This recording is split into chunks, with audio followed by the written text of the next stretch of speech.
So yes, lots of rival stuff in the news of late. Lots of stuff happening tomorrow. Um, First up, we get some more Twitch drops. Get ready, season 1.5 Twitch drops return with exclusive rewards. Watch your favorite streamers and like this one. Watch your favorite streamers and unlock the Adam Warlock Will of Galactus spray nameplate and costume. So recolor of base skin again. Event duration March 13th, 7 p.m. PDT, which is tomorrow at 1 p.m. I believe, Australian time, Australian Eastern time, till April 3rd. And these are the drops. You get the Will of Galactus spray, Adam Warlock nameplate, and Adam Warlock recolor. Pretty cool. Pretty cool. Stuff for free, just for watching streams. Can't complain. Gotta love it. Alright. Now, they also released some patch notes. Which should be out now, I want to say. No. 3.5 hours. We get the patch drop. A new patch is incoming March 13th at 2 a.m. PDT. Is in like 3.5 hours. Packed with fresh content and exciting improvements. Read the full patch notes here. No server downtime. Update your game client and jump straight back into the action. Stay tuned for updates. Gear up, rally your squad, and unleash your power. And as we know, there'll be an in-game announcement saying, update to the latest version, blah, blah, blah, blah, blah. Alright. So, Marvel Rivals version 2025-03-14 patch notes. Greetings, Rivals. We're thrilled to announce that the upcoming patch drops on March 13th, 2025 at 9 UTC. As usual, this update will be applied without server downtime, so you can dive right back into your epic battles as soon as the update is live. Here's a look at what's coming in this patch. All new Twitch drops. Yep, starting March 14 at 2 a.m. Twitch drops return with exclusive rewards. Watch your favorite streamers and unlock Adam Warlock, Will of Galactus spray, nameplate, and costume. Optimizations. We've added a raw input option for mouse under settings keyboard. So that's good. More options is always good. Fixes. All platforms. General. Fixed an issue where play names were incorrectly displayed in the competitive voice chat overlay when hide own name was enabled. Resolved a problem where frame rate affected sensitivity, leading to unusual behavior. And fixed an issue where messages containing quotation marks sometimes might fail to send.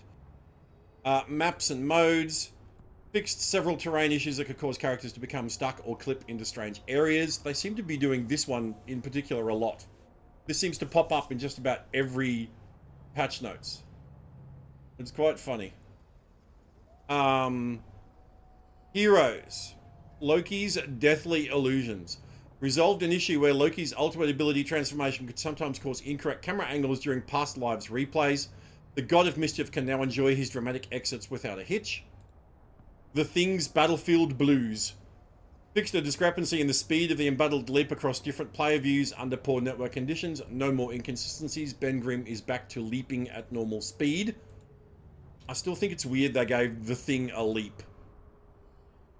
Because it's not something he is really known for, you know. Venom's aerial anomaly. Addressed a bug where Venom could occasionally get stuck in midair after using his ultimate ability under poor network conditions. Now he'll burrow underground with style instead of hanging around like a confused symbiote. Lol. Penny Parker's Purdue predicament. Fixed an issue where Penny's arachnomines would become invisible when brushing over cyberwebs but landing outside of them.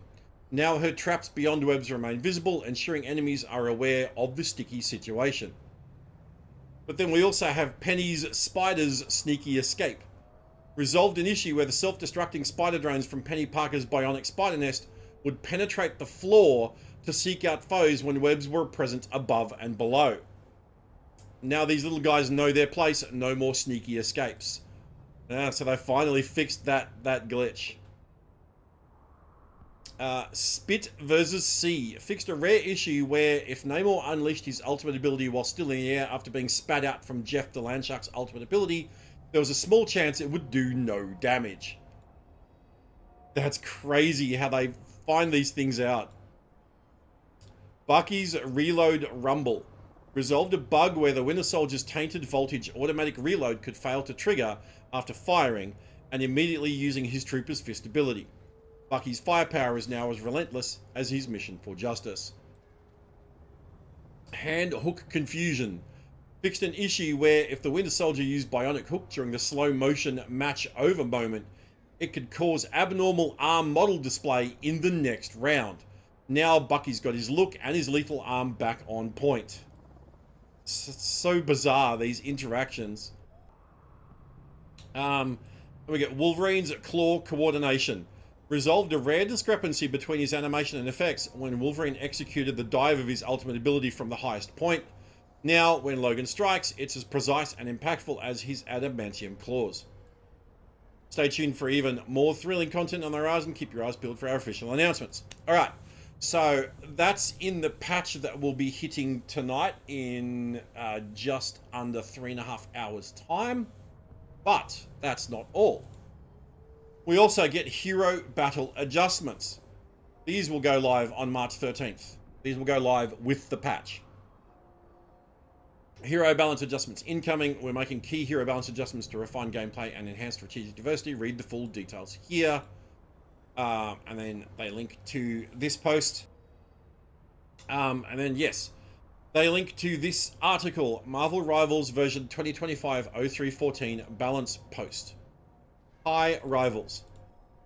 Following the balance adjustments in Season 1.5 and the addition of the Human Torch and the Thing, we've noticed a surge in the popularity of various heroes, leading to exciting new strategies and matches, whether it's a rush comp centered around mobile vanguards and duelists, a double flyer setup featuring Storm and Human Torch, or the classic 3-1-2 lineup with 3 vanguards, or even the previously popular 2-2-2 or single vanguard comps. Each has showcased their unique flair in the current competitive environment. So, in this mid-season balance update for Season 1.5, we'll be optimizing the experience for just a handful of heroes to maintain this rich diversity. As we gear up for Season 2, expect new heroes and fresh team-up abilities to bring an even more thrilling experience. That's right, they're going to be updating the team-ups for Season 2. I wonder if they're going to keep the existing ones and just add new ones, or whether they're going to like completely shake them up and remove some of the existing ones and replace them with new ones. Interesting to see. Duelist. Human Torch. The fiery hero is getting a boost to his primary attack damage output and ultimate ability, enhancing his solo takedown potential. Increase fire cluster projectile speed from 120 to 150 and projectile count from 12 to 14.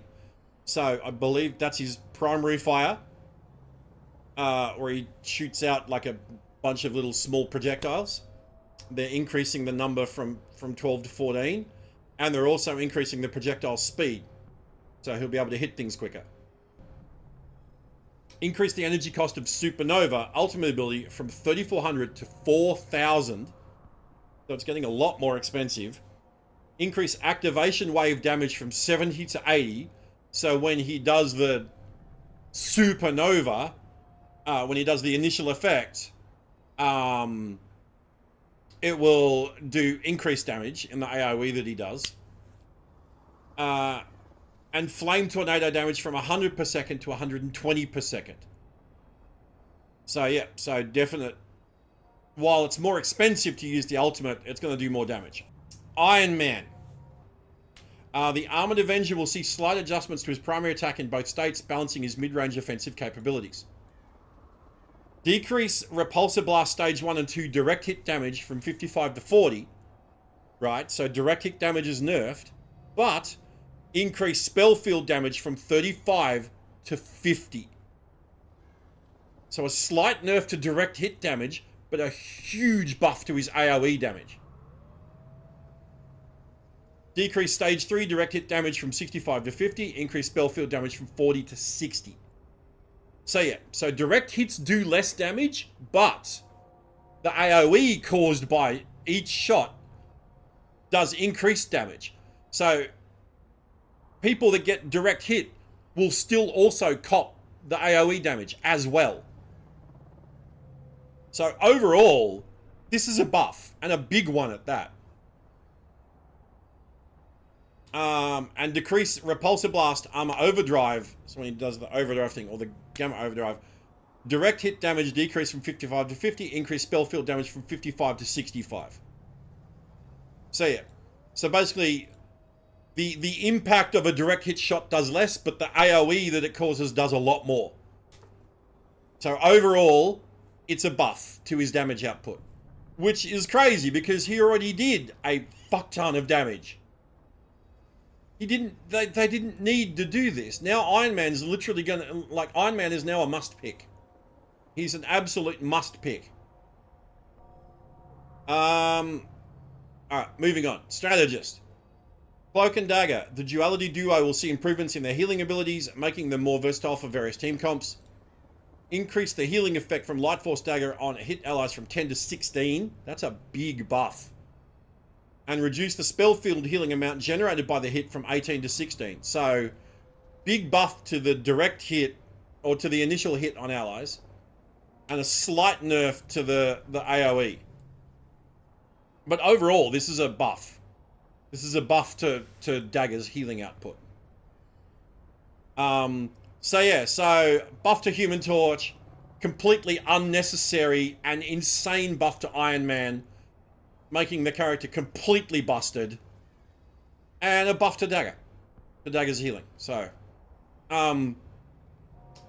we also, we took a look at this before, but we're finally getting President Loki in game after we saw it in alpha and beta, and then the game launched and it's not there. So here we are 3 months later and we're finally getting it. And we're also getting a version of Storm's Goddess of Thunder. So yes, embrace Asgardian power. Ascend to divinity with Storm's Goddess of Thunder and Loki's presidential attire costumes. These heroes surpass mere mortals as the might of Asgard courses through them, waiting to be shown on the battlefield. Available March 13th at 7 PM PDT, which is tomorrow at 1 PM Australian time. Unleash their inner godlike aura, reign, lead, and rise to power. And then we get a closer look at the Storm one. Electrify the battlefield. Wolverine is not dead yet, Queen of Hell, and you shall never have him while Storm has breath and power to defy you. Defy all odds of Storm's Goddess of Thunder costume, based on the costume that first appeared in X-Men Annual number 9. I hate the way they say first appeared in, because this is, the costume in Rivals is not the costume that appeared in X-Men Annual 9. It's similar, it's clearly based on it, but it's different in many, many, many aspects. And so it really irks me that they need to say like inspired by or based on the costume that first appeared in insert comic book here. Stop saying first appeared in, because the costume in Rivals is not that costume. Anyway, let's have a look at the trailer.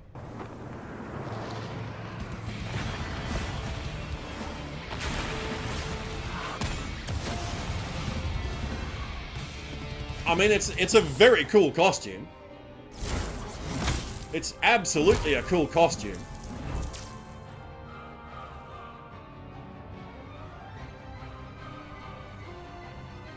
Absolutely a cool costume. But there's lots of differences between the costume in Rivals and the costume in the comics. The hair, the cape. She's got a loincloth in here, which she didn't have in the comics.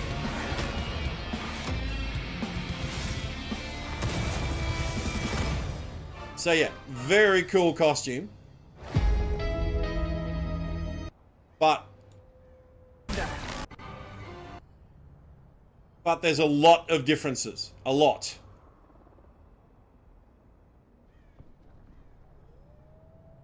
So yeah. Definitely, like I said, definitely a cool costume. I'll probably be getting it. But yeah, it's not the exact costume that appeared in that comic. It's similar. And then we get lead the world to utter chaos.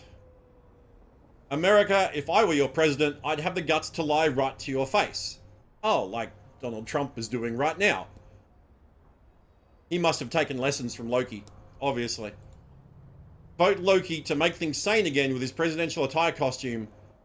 Again, based on the costume that first appeared in Vote Loki #1.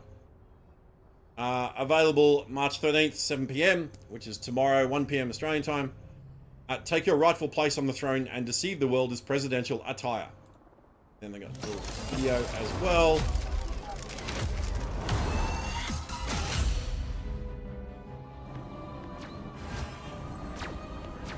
I outnumber you. It's very cool.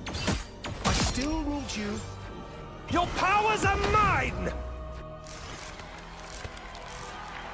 Yeah. Alright, that's cool.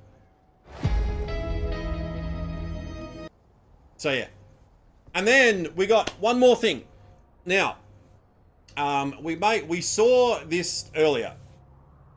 Comic book artist J. Scott Campbell is doing a series of variant covers for the upcoming print edition of the Marvel Rivals comic book.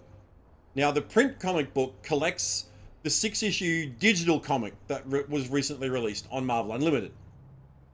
And J. Scott Campbell is doing a series of exclusive variant covers for it. These are going to be available on his website, which is jscottcampbell.com. This Saturday, 15th of March at 9 p.m. PST, going on pre-sale. Now, all 4 issues are apparently going to go on sale at the same time. And then the first one he's doing is Psylocke.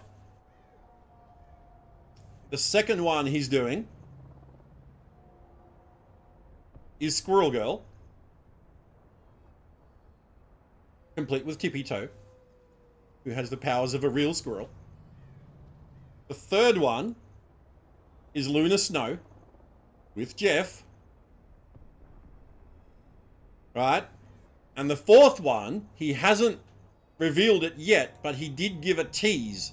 And this is the tease. Quite obviously Invisible Woman. So Invisible Woman will be the fourth one. So yeah, so Psylocke, Squirrel Girl, Luna Snow with Jeff, and Invisible Woman. And these will all be on sale on his website, jscottcampbell.com. Starting Saturday at 9 PST. These will probably sell out quick. Like, these are limited editions as well, so they'll probably sell out quick. So if you want any of these, I would definitely mark that day and time in your calendar to make sure you get to that website so that you don't miss out.